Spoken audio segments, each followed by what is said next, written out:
This year just kinda flew by, so here in some kind of order are the best books I read in 2024.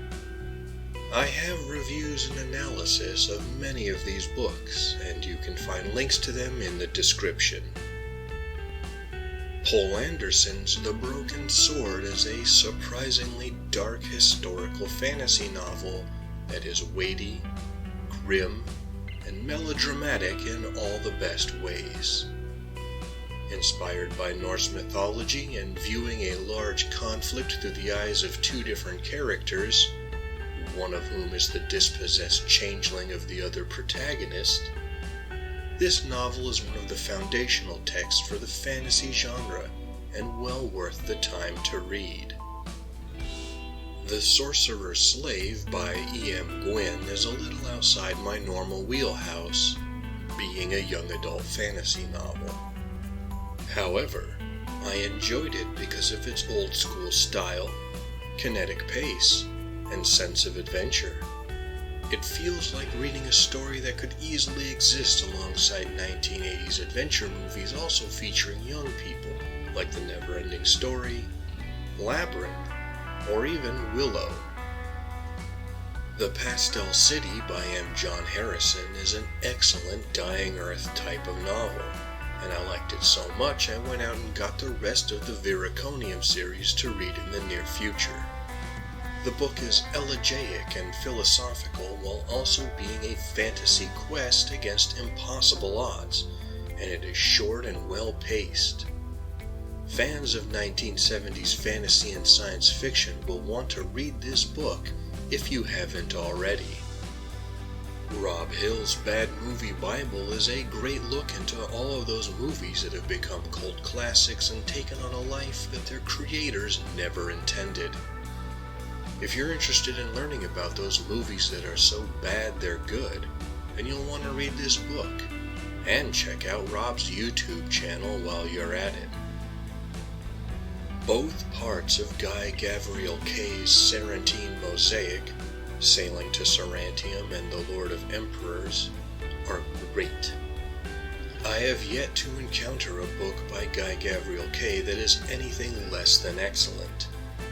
These two novels concern a mosaic artist summoned to the capital of a Byzantine-inspired empire for a monumental project, and how he becomes embroiled in the various personal, political, and supernatural events while just trying to practice his art and find meaning in his life.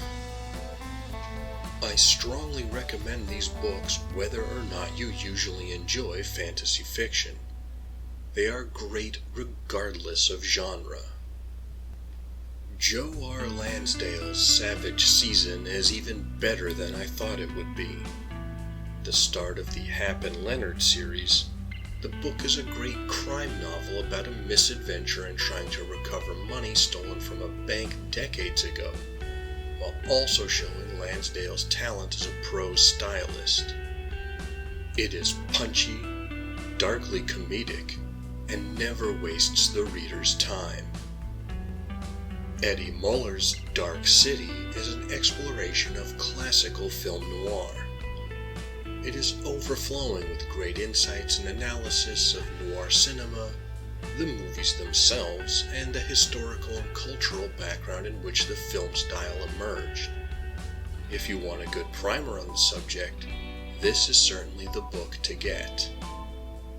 The City of Last Chances by Adrian Tchaikovsky was a real surprise this year.